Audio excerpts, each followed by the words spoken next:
interviews, our ultimate top 10 list, and so much more. So join us for Freedom Works, the Paul Malloy Show, every Monday, Wednesday, and Friday, 10 to 11 a.m. here on the Tam Talk Radio Network.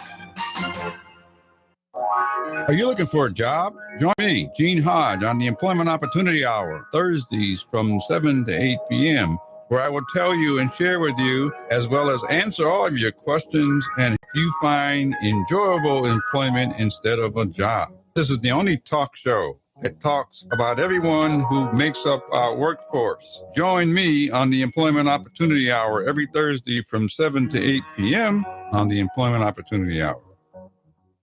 Hey, you new to the area or just want to know about the best hidden gems and upcoming events? Stay tuned. Be Local Buzz with Devin takes you to these places, introduces you to the best businesses, and tells you about upcoming buzz. Preset your radio to Tan Talk 1340 AM or 106.1 FM every Thursday from 4 to 5. That is the Be Local Buzz with Devin on Tan Talk 1340 AM and 106 FM every Thursday from 4 to 5. Looking forward to speaking with you. This is the Tam Talk Radio Network.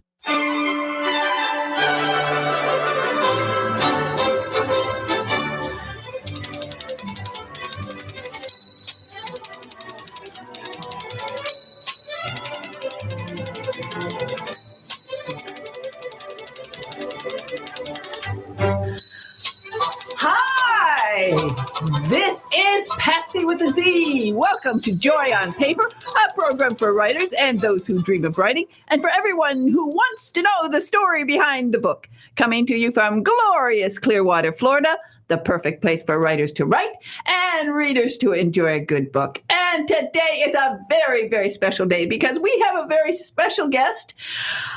I am so excited about this because we are talking about San Francisco, and I lived there and I loved it, and I wanted so much to do this book. But Rita Moreau, as everybody knows, she almost kicked me out of the studio because our guest is Sheldon Siegel, and Rita is here. Yes, and I'm excited. Hi, Sheldon.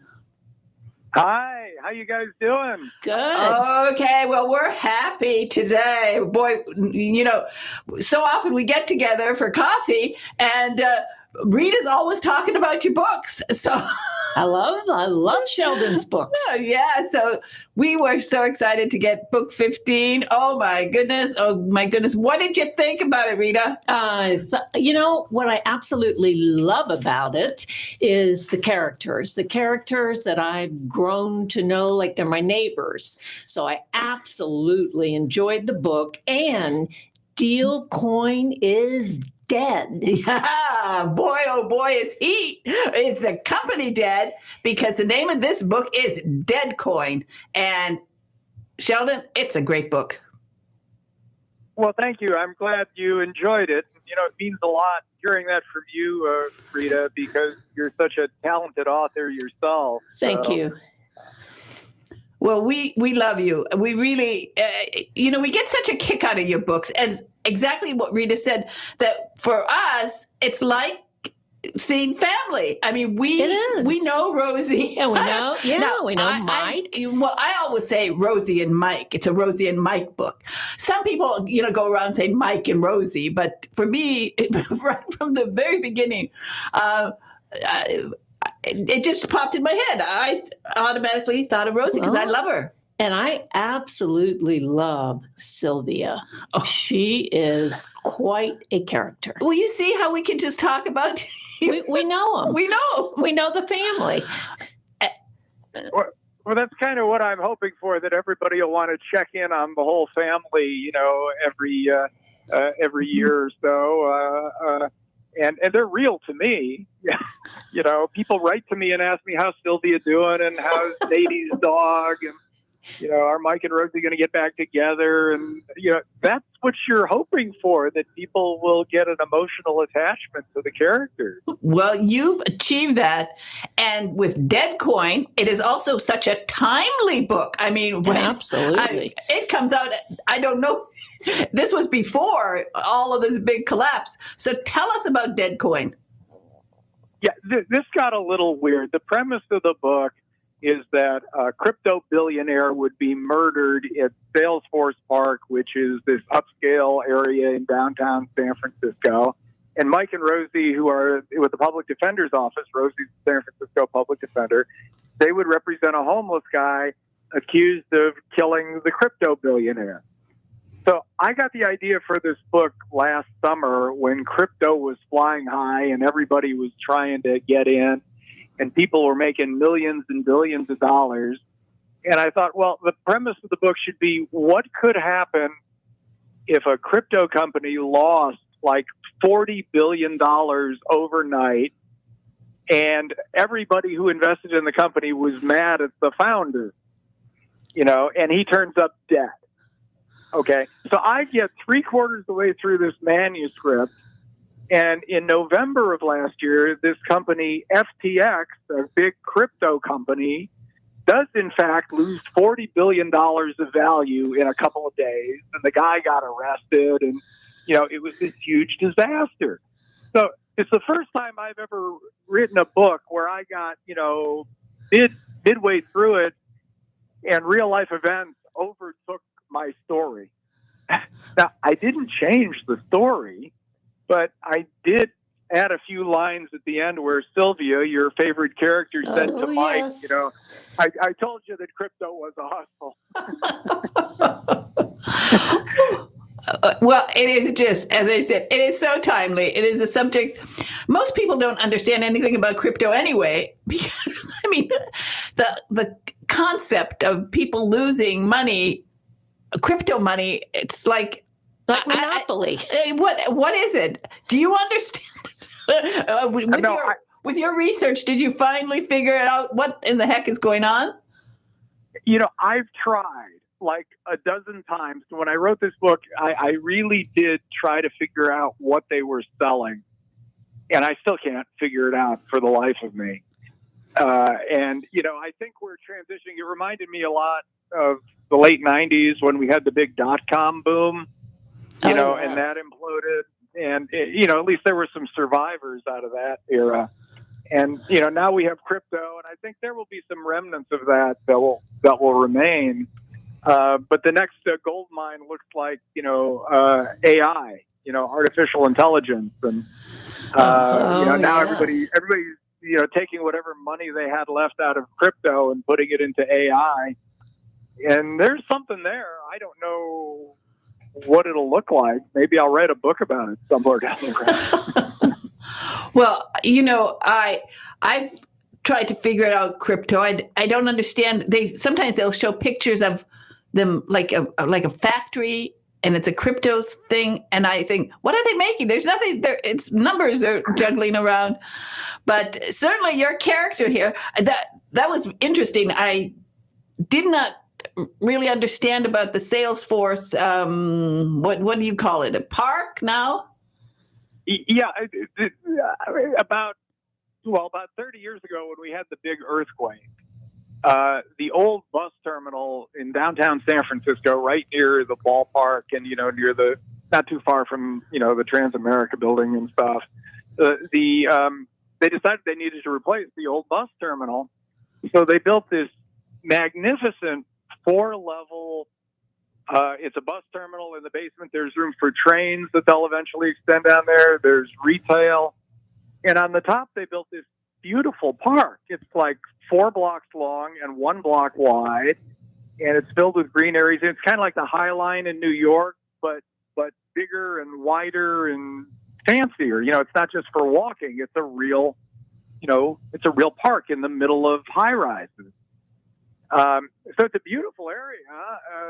Unfortunately, because of COVID, a lot of the buildings are not very populated at the moment, but that'll come back. So, but I decided after my last book, where we did the scenes were all in the Tenderloin, where it's homelessness and COVID and fentanyl and everything. I wanted to do something more upscale.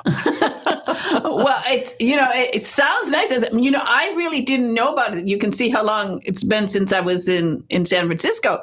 And I actually went and looked at some pictures of it, and it looks very pretty. I don't know, as you said, nowadays, who goes there? Anyway, it's sort of a private park, right? Or it's a public park, but it's not, they don't let homeless people sleep there, do they? Well, it's open to the public during the day, and it closes, at like 8:00 at night. But anybody can go up there. And if you can, if you're homeless, like the guy in the book, I mean, if you could sneak up there before they close and find a spot in the bushes. Well, see, I wasn't sure you could do that, but obviously you figured out a way to get this guy in trouble and to give Mike and Rosie something to work on here. Yeah, but I mean, if you folks want to come visit San Francisco, it's definitely worth seeing this park. It's magnificent. And, so it is now. I mean, when I moved here 40 years ago, it was Skid Row, but that area it's like a city within a city now. It's very nice. Oh, well, I as a matter of fact, I told you where I lived, and I used to work for Booz Allen, not far from where this park is. Yeah. And it was, in those days, it was very nice. It was, in those days, I could walk without any problem. But I think that's changed. But that's why, one of the reasons I love your books is I get to sort of look at things, and because you write so beautifully about places in San Francisco, even if they're not beautiful, but I get to sort of have a little reminiscing about San Francisco.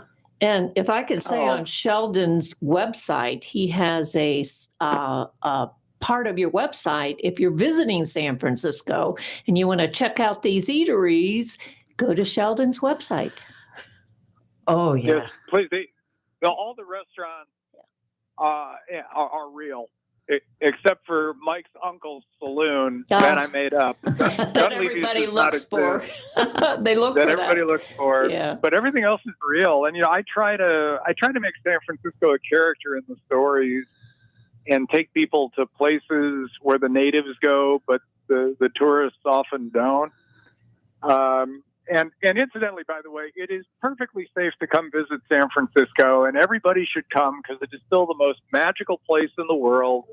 We have rough neighborhoods like every other city, but, Sure. Don't get all your information off Twitter and, and social media. Google. San Francisco is, it's alive and well and doing great. And you should all come see us.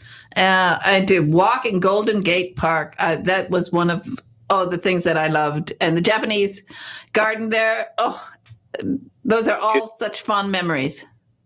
It is still spectacular. And it's even better now. They just put in a big park at the foot of the Presidio, at the top of the Presidio, overlooking the Golden Gate Bridge. It's called Tunnel Top Park. And it has the best view in town of the Golden Gate, the whole bay. They had redone the streets leading to the Golden Gate Bridge, and you can walk from the Presidio across the top of the tunnels that they put in all the way down to Fort Point and the Golden Gate Bridge. And it's just spectacular. Well, in this book, I just love, of course, as I said, for me, it's Rosie always. I just get a kick out of Rosie. And tell me, have you ever considered running for office? Mayor of San Francisco. Public defender? Oh. No, I give all the politicians here a lot of credit for taking it on, because like most big cities, San Francisco is impossible to govern. I am not qualified to do that, and I'm not a defense attorney. In real life, I was a corporate lawyer for 40 years, so I'm not qualified to do criminal work. And it's kind of funny because I get mail from people on death row saying they've read my books at the San Quentin Library, and would I be interested in helping them with their death penalty appeal. I was writing back and thought, that's a really bad idea. Oh, that's funny. That's great. So when, we know these characters, as I said, and you've developed them through these 15 books. I love how you're able to really weave in the story about Mike's background and about everybody's relationship. You do it in such a nice way it's just part of the story. Absolutely. And I always find Pete to be a very interesting character also, along with Sylvia. But he's always there, and he's just always got Mike's back, which I think is great. That's what a brother should do. Yeah, I love that. Yeah. Yeah, the next book, Pete's going to have a bigger role, and he's the guy you want. He's the guy you want standing next to you if you gotta find some information. You never ask him how he found it. No. Well, for my listeners who might not know the relationship between Mike and Rosie, explain it just sort of quickly so people can understand who they are and why they are so interesting to us. Yes, well, Mike and Rosie met at the public defender's office about 30 years ago. Mike had just come off some time being a priest, which he wasn't very good at and didn't like doing.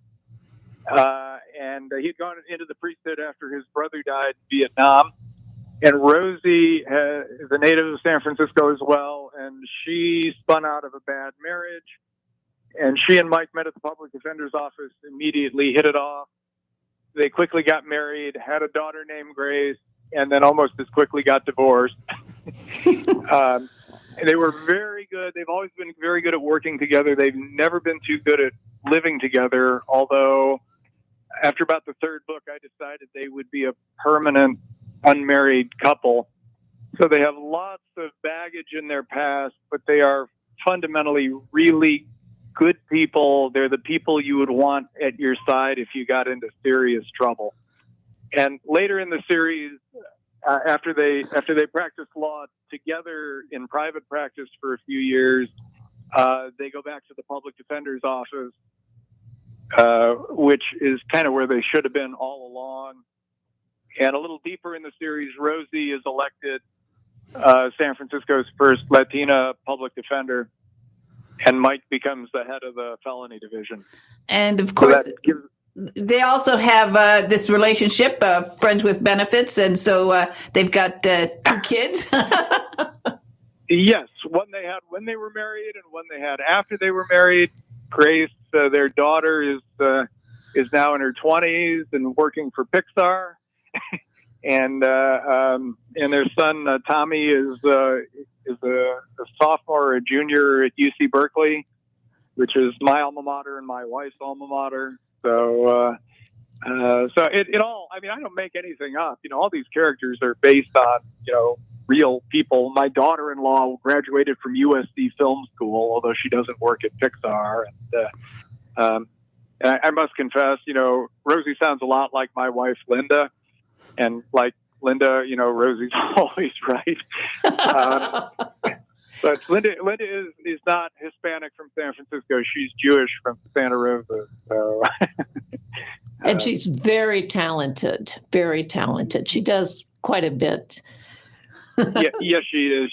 She worked for George Lucas for many years and worked on a lot of big movies doing computer graphic shots. So she's the brains behind our whole operation. And she nowadays she does all my cover art and all my online marketing and stuff, which is a big job.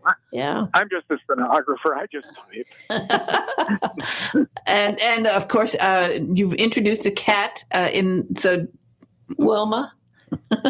Yes. Well, okay, I got true confessions here. Okay, Wilma, we had a cat named Wilma, very sweet white cat, whose heart problem finally caught up with her, 3 or 4 years ago. So Wilma lives on as the stray cat who has now moved into Mike's apartment. Oh. And so we look forward to that. And I have another cat who we got at the same time as Wilma named Betty. and Betty's sitting on my desk here. Betty keeps you looking company. Betty keeps me company. Betty just turned 19, so she gets to do anything she wants. Absolutely. And then the other pet in the book, Luna, the Keyshawn, the big dog, Nady's dog. Well, in real life, one of my former colleagues was Nady Nikonova, who was not a defense attorney. She's an antitrust attorney, and she had this beautiful dog named Luna. And when Luna died a few years ago, I promised the real life Nady that we would make Luna a character in my book. So I have two deceased animals. They live on. They live on. That's right. and everyone in Sylvia's Mahjong group is named after a real person too. All readers of my books, and all well north of 85 years old now. Wow. That's we see that you're having fun. And one of the things Rita likes about your website is that you have advice there. And recently, a lot of my listeners who participated in NaNoWriMo, they asked these questions, and they can find that right there on your website, questions that they want answers to. Oh, it's great. It really is. I would encourage interested writers or prospective writers, definitely take a peek. Yeah. Oh, I'm glad you find that helpful. For those aspiring writers out there, it's a really good time to be a writer. There are no barriers to entry anymore. You will get your book published. It's really hard to make money doing that because there are so many books being published. But and if folks listening in want to chat about it, you feel free to email me at sheldonsiegel.com, because I talk to a lot of published and pre-published writers, and there are a lot of opportunities out there. Well, I love that, the support that you do give writers, and it's wonderful because it is, the wonderful thing about writing is in February, I had a guest on, Eugenia Lovett West, and she celebrated her 100th birthday here on Joy on Paper, and she had just written a book about cybercrime at the age of, she wrote it when she was 99, and she did research into cybercrime, much like you did research here for Deadcoin into cryptocurrency. And she's 100. Oh, isn't that great? She's working on another book? Yeah. There you go. That's it. She's doing one about a spy in the Revolutionary War. So that's the fun thing about being a writer. And Deadcoin, really, as I said, for all my listeners, if you want... Sheldon doesn't explain what Deadcoin is. I mean, what cryptocurrency is, but he makes it so exciting to find out who in the world killed this great tycoon and sort of get this idea of what's going on in this cryptocurrency world. Mm-hmm. And it's very interesting that you take the reader through the courtroom process also. Oh, I love that. I do too. Nobody writes courtroom better than you. Fantastic. Oh, thank you. Yeah, I have a lot of fun with that. It has a certain cadence that it goes really fast once you're in the courtroom. Yeah, I love that. It's really odd because I've never handled a criminal case. I've never been in court on real business, but people seem to think I know what I'm talking about. Well, you do. And it starts off with a lovely case. I really like that case. That's a real case. Yeah, explain that case. Okay, so another true confession is I open most of my books with some screwy small-time case to give the reader a hint that Mike and Rosie are essentially small-time defense attorneys who represent, small-time criminals. So this book opens when a dancer at a strip club goes into court with Mike and wants the judge to allow her to take off her ankle bracelet while she's dancing at the strip club. This really happened. I changed the names, but I didn't change much else. Oh, my. And the stripper says to the judge, I can't bedazzle anyone while I have this thing on my ankle. And the judge looked her right in the eye and said, your motion is denied. Go back and bedazzle yourself. Next case. That was such a great opening. Oh, You're it right. was. It sets the tone for the story. What's coming. That we're going to have fun right away. When I read that first chapter, and I said, "Oh, well, like you could always." picture her in the I could courtroom. picture- and keeping us waiting. I knew she was going to turn up at the last minute, and then whoa, I strip her with. Then it's very visual. You can really yes. imagine her with that ankle bracelet. Yeah, it's a visual. Oh, it's a visual. Not that you did any research to double check that what it would look like. I'm not that you would do that, but you certainly.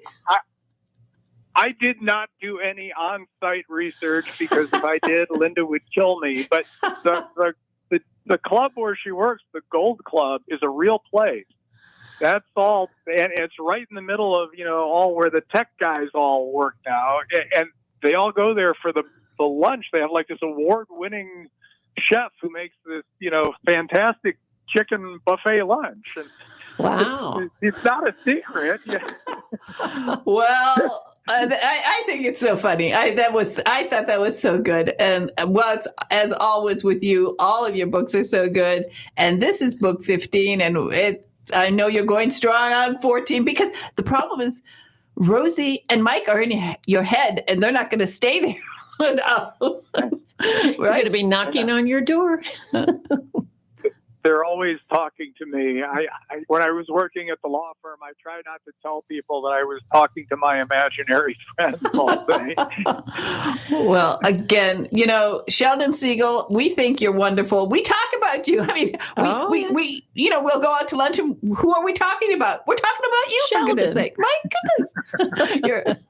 You're fantastic. And we are so very happy and very, very proud to have you here as a guest on Joy on Paper. And Rita is going to do a special book buzz for you, and I'll be playing it on the program every once in a while, just to keep reminding people that Dead Coin, the new Mike Daly and Rosie Fernandez legal thriller, is available, and it is fantastic. And again, thank you so much for joining us today, Sheldon. And thank you, Sheldon, for all your help. Oh, thank you so much. You guys are terrific. Okay, so bye-bye for now, but you'll be back as soon as the next book is out, okay? Okay. All righty. Thanks. Take care now. Okay, Bye-bye. Thank you. Bye-bye. Oh, isn't he wonderful? He's adorable. He is. He is. Okay, I'm going to play a book buzz, and Rita's going to say goodbye because she has to run and do a Silver Snickers class. Okay. Yeah.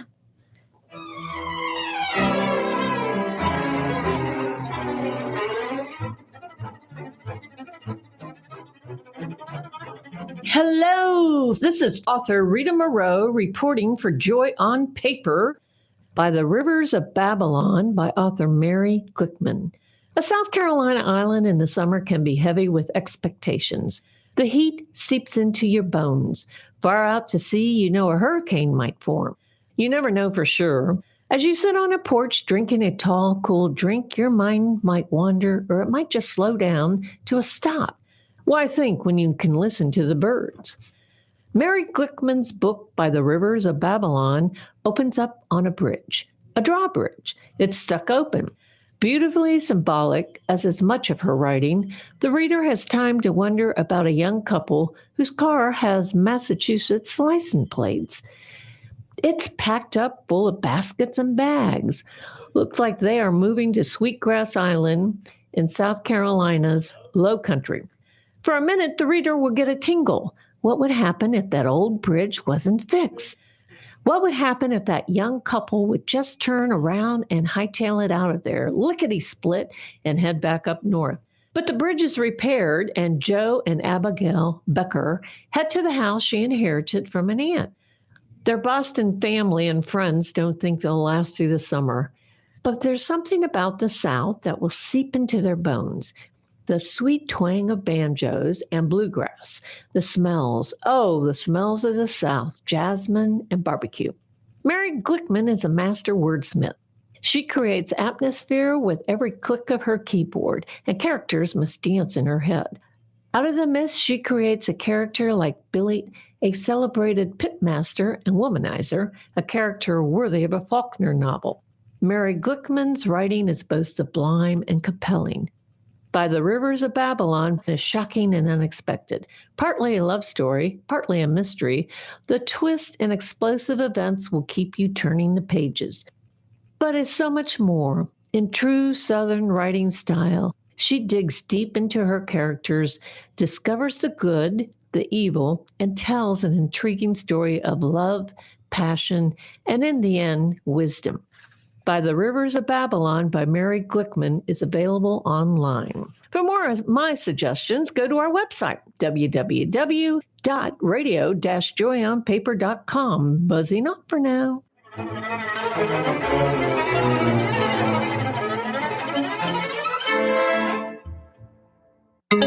This is the Tan Talk Radio Network. Have you ever faced disaster? The Red Cross is always there for you. The Red Cross responds to a call for help every 8 seconds. They have never turned anyone down. Now they need your financial support so that they can be ready to help you when the need arises. Donate online at redcross.org.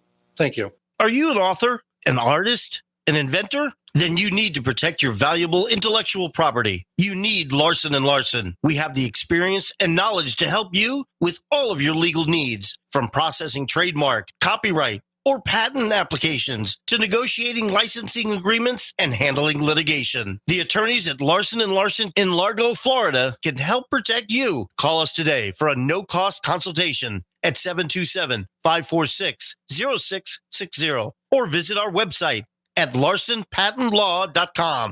Do you dread being called on to speak at meetings or family functions? Have you envied those who can sway an audience with well-chosen words?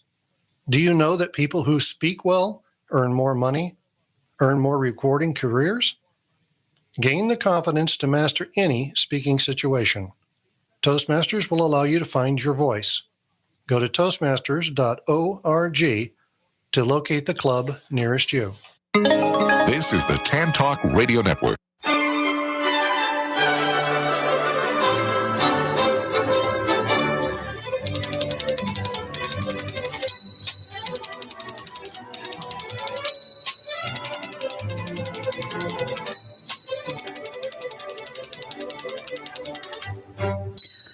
Hi, this is Patsy with a Z, and I am back with my next guest. And I am so happy to welcome Frank Anthony Polito back to Joy on Paper. And the name of his book is Rehearsed to Death, and it's a domestic partners in crime mystery. Hi, Frank. Hello, how are you? Okay, great. Well, I told you last time you were on, I said I'm going to have you back as soon as the next book is out, and here you are. It's been a fast year, I tell you. Wow. And I love the cover of this book. I mean, it is such a winner. It is so beautiful. So much. I think it's a lot of fun, and, it's interest, and I think they always do a great job with the covers at Kensington, so this one is right up there. Exactly. And the name of the book is Rehearsed to Death, and it includes in there a play. So tell us about you have the domestic partners in crime. You have two people who are domestic partners in life and in all of the fun stuff that they get involved in. You get them really involved in some fun mysteries here. So why I love this book for many reasons, of course, is that it's also set in Detroit. Yes, it's a fictitious suburb of Detroit called Pleasant Woods. My partner and I, we live in a town called Pleasant Ridge. Nearby, there's a town called Huntington Woods. And so I figured, how fun would it be to just mash everything together, mix it up, make it fiction, but for people who live around here, they know what I'm talking about. And throw in a little Royal Oak there. And as I mentioned to you that when I grew up in Highland Park. Oh, right, yes. So on Glendale Avenue. So I know that area well, and I just enjoy it so much. I enjoy talking about Detroit most people, when I say, I really love Detroit, they'll look at me and they say, what? But I loved living in Detroit. At that time for me in Highland Park, it was so beautiful and it was so wonderful. Yeah, and it's, I hate to say, it's making a comeback because it's been years now, but it is, it's a great town. We have a lot going on. All you really need are some good restaurants and places to go and see theater and concerts, and your mortgage is half the price of living in some other big city. And Detroit's always had that when you say food, because we always had such wonderful food in Detroit, eclectic assortment of people. Greektown was, that was the destination. Oh, yes. Yeah. It's still there. And lots of, restaurants owned by Top Chef contestants. And we went to a great one. They brought him in from Chicago to open his own restaurant. And it competes with anything you'd find in those other bigger cities. Well, so for this series, of course, it's a nice mixture of explain your two characters. They each have their own sort of backgrounds and the story of what they do. Yeah, they're a couple. They're domestic partners. They're a couple. They were living in New York. One is an actor. One is a writer, playwright, author, and they decide, much like my partner and I, why are we living in this expensive town when we can move to Detroit and buy a nice house with a yard and get a dog or two?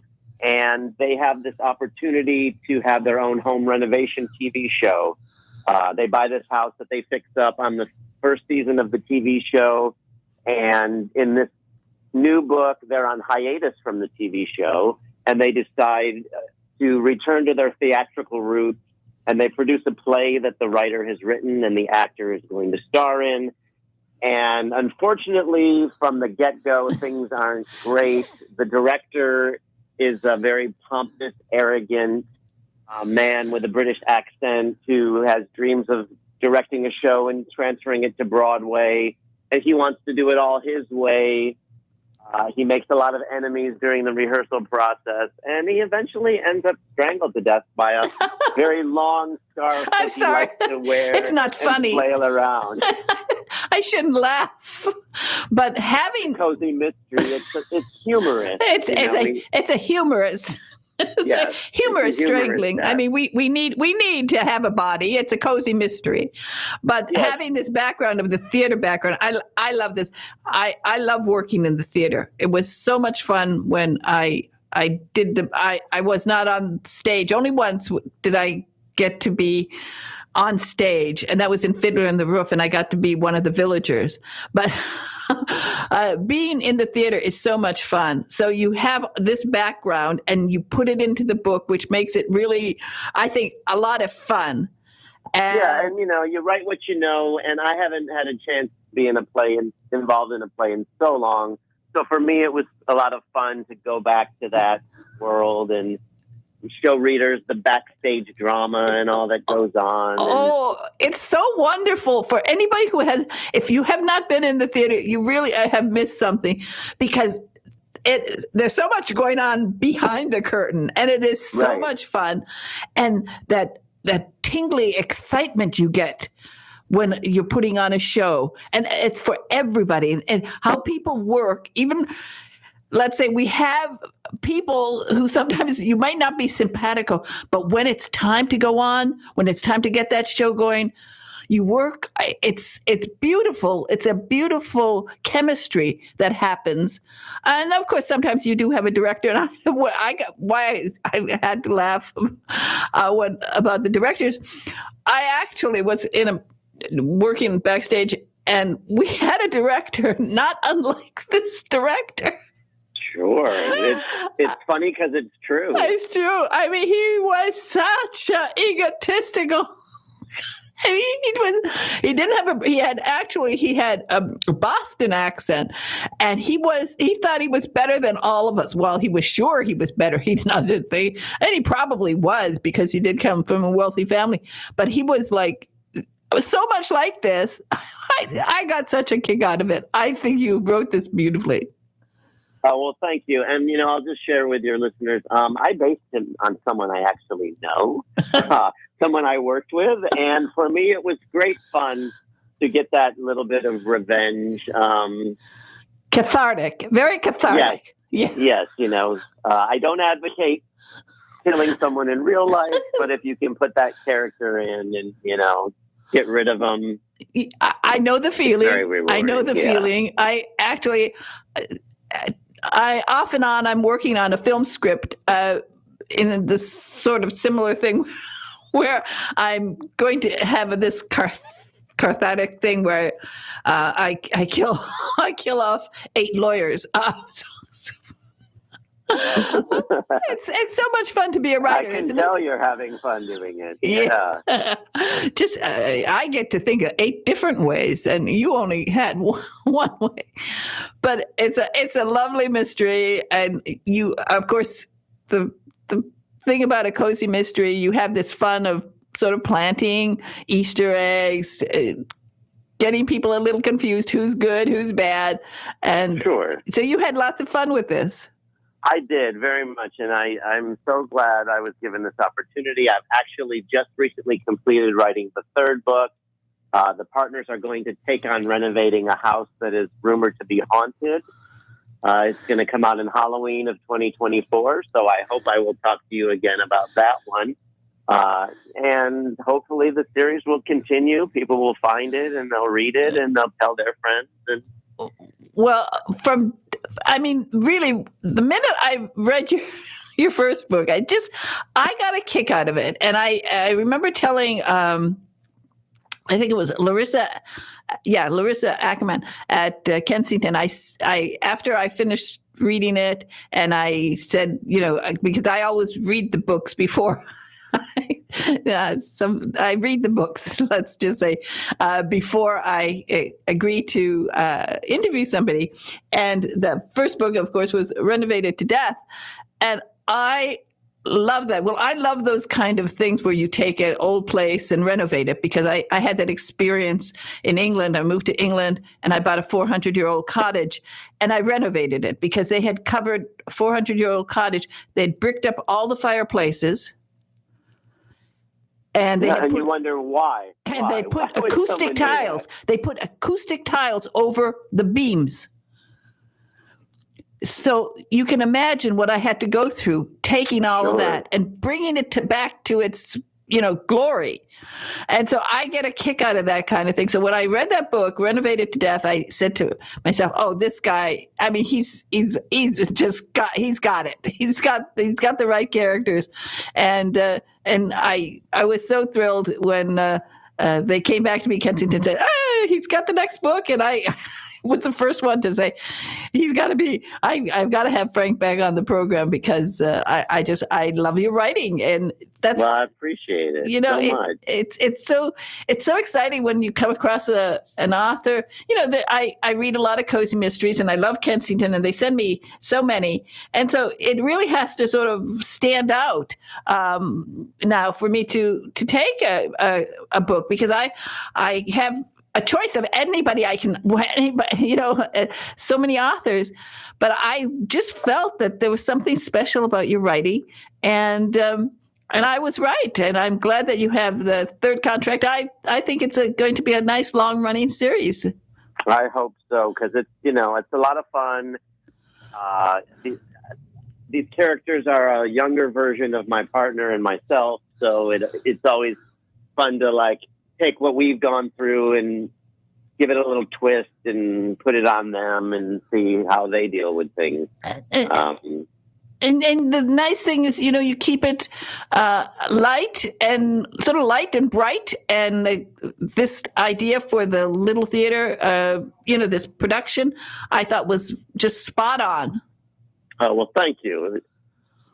I hope others will agree, and I hope folks who aren't really familiar with the theater will get a glimpse into a world they might not know, and maybe they'll give it a try. I always say, everyone should be in a play or work on a play at least once in their life, whether it's a professional ambition or just for fun, because you said it, there's that camaraderie and that teamwork, and it's like playing sports. you can't do it without one person missing. Everyone has to work together. And I think it's just a really great way to come together and do something fun and entertaining and rewarding. Exactly. Well, I think now that, we're past the pandemic, that we can get together. I really, theater productions don't have to cost a lot of money. You can put on theater. You can put on a play in the park. Anywhere. Anywhere, and you can have so much fun. And I particularly like when young people are in the theater and put on these shows, because it's such good experience for them to learn this kind of. If they're not into sports, they learn here teamwork. It's exactly the same. You all work together, and at the end you have so much fun, and you're so proud of yourself. Yes. And you learn what you're good at too. I mean, you don't have to always be the star of a production, but that those backstage people, boy, they're just as important, and they can have a lot of fun. So I hope that one of the things that people will come away with, exactly as you said, look at your local theater, look at your local organizations. If you have a organization you belong to, put on a play for a fundraiser. Yeah, it's a really great thing to do, and I recommend it to everyone. Well, you obviously found fun in this. And again, I just want to thank Kensington so much for giving you another contract, because I want another book. I want JP and PJ to come back. Well, they will be back soon.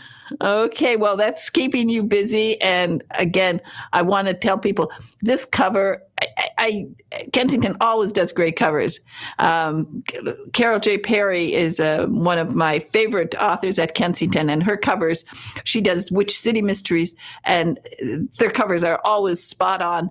And for this one, this cover is it's like it tells a story in a cover. Isn't it beautiful? Yeah, it's great. I love it. Well, I think you're fantastic, Frank. I think you've done a great job with this book, and I'm so happy. I'm always happy to see authors doing well and getting ahead. And I think that with this one, it's just fun, and I'm so very, very, very happy that you are on the program today. Thank you so much. I'm happy to be back, and I'll talk to you anytime you'll have me. Okay. Well, you take care and have lots of fun in Detroit. Is Sanders still there? The chocolate? We don't have stores, but you can still find products. Yeah, I just had a bumpy cake for Mother's Day. I got one for my mom because she loves it, and I think I even mention it in the books. I work it in there. You worked it in, but I wasn't sure if any of the one on Woodward Avenue. No, sadly, not there. I love that store so much. Oh, and I love that you named your publishing company Woodward Avenue. I think that's terrific. Yeah, you gotta pay the homage where it's due. And everybody, if you didn't, in those days, Detroit, they wanted to the car city, right? And so they wanted to impress people, so they built this beautiful, big, wide highway, Woodward Avenue. And I remember how I believe it's the first paved highway in the country. I think so. And it was so beautiful. It was being very wide. And I will say, a couple of times, my friends and I, we were like 4 cars in a row, and we didn't go fast. We did the exact opposite. We went slow, very slow, and built up people behind us. We were terrible as teenagers, but we had fun. And Woodward Avenue always brings back, the Detroit Institute of Art. I love that place. Yeah. I had some friends in town from Chicago the other day, and they went down there, and they had never been, and they said it was one of the best museums they've ever been to. And they've been to Paris and London and New York. It is. So. It is. I knew that. I spent my whole junior year of high school there because I skipped school almost every day. So, It's a good place to get lost. yeah, so everybody at the museum knew me. That's where I would go, because my problem when I was a junior in high school, by that time I had already read 5,000 books, and there wasn't much I could do in high school other than Latin. I did Latin and chemistry and physics, because I couldn't do that on my own. But the rest of the time I spent at the Detroit Institute of Art, which is a fantastic place. Just for that, it's worth taking a trip to Detroit. Plus, as you said, the restaurants, because there are so many. Oh, yeah. Well, again, Frank Anthony Polito, it's so nice to talk to you. And your website is just your name, Frank Anthony Polito. So that's real easy. And Polito is Polito. I like that name. And it's easy to remember. And again, thank you so much for being on Joy on Paper today. You have been a joy. Thank you. Happy summer. Okay, you too. Bye-bye now. Bye-bye. All right. Oh, I just love the theater. I love the theater. It's so much fun. I didn't realize, it's funny, when I was young, I had the opportunity actually to get on, in front of the cameras or on the stage, and I was shy. And until I sat in this chair here in TAN Talk Studios here, the TAN Talk Network Studios, until I sat in this chair behind this microphone, I was very, very shy.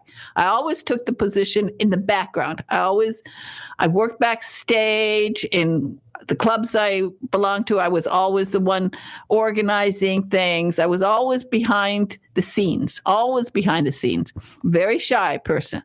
And of course, so much of my time was spent reading books. So I would be in a corner reading books.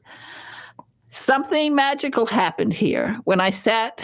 I don't know. Maybe it's Big Ed in the control room. I look at Big Ed, I'm looking through the window and I see Big Ed, and I'm at this microphone and I'm not shy anymore. Now I'm going to walk out the door. No, I'm not shy anymore for anything. You could put me on, a major stage and I wouldn't be shy. So this is the magic of this magic microphone. I don't know. I'm going crazy. Anyway, I'm having lots of fun. And it was so nice to talk to another Kensington author. And as I mentioned, was so nice. Carol J. Perry's newsletter came out. And for anyone who is interested in reading books about Florida, her Haunted Haven mystery series, she just finished the third book in that series, and that's set right here in Florida and in our backyard, and it's really fantastic. And so you should check that out. You can go to her website, and it's just Carol J. Perry. You can go there and find out about her books. But she's a busy author. I've been talking today about authors who really, really produce. And of course, I'm so very, very proud of Rita Moreau, who came into the studio today, especially to talk to Sheldon Siegel, because she loves Sheldon Siegel. I mean, she knows these books so well. And it's just such a joy always to be with her. And I'm very grateful that she does the book buzzes here on Joy on Paper, and I will be playing more of them. And we really enjoyed this one for Mary Glickman, By the Rivers of Babylon. It's a fantastic book, a real Southern drama. You will really enjoy it, and a little shades of Faulkner. A really great book. So you can check that book out too. So there's lots of things going on in this world, lots of exciting things. And it's, my goodness, we're heading into a long weekend. Everybody, remember what I always tell you. One of the joys of life is to see your words on paper, to hear them spoken in an audible book, or if you're very, very lucky to hear those magic words, lights, camera, action, and your book will be turned into a major motion picture, streaming video, or perhaps a series on the Hallmark Channel. You never know, and you won't know unless you start writing. And meanwhile, say something nice to somebody today, and I will say something nice to Big Ed in the control room, and he saluted me, and I saluted him. Oh boy. I should have a uniform with, I should be a general. I would be so great. Oh my goodness, I would love it. Anyway, everybody have a very safe and happy weekend. If you're anywhere, just be safe, but also take a pencil and paper and start writing, because you can write anywhere. Sheldon Siegel started writing on the ferry boat between Sausalito and San Francisco. That's all. He just found time. He was working as a lawyer, and then next thing you know, he's selling millions of books, millions and millions. And you could do it too. You just have to start writing. Bye now.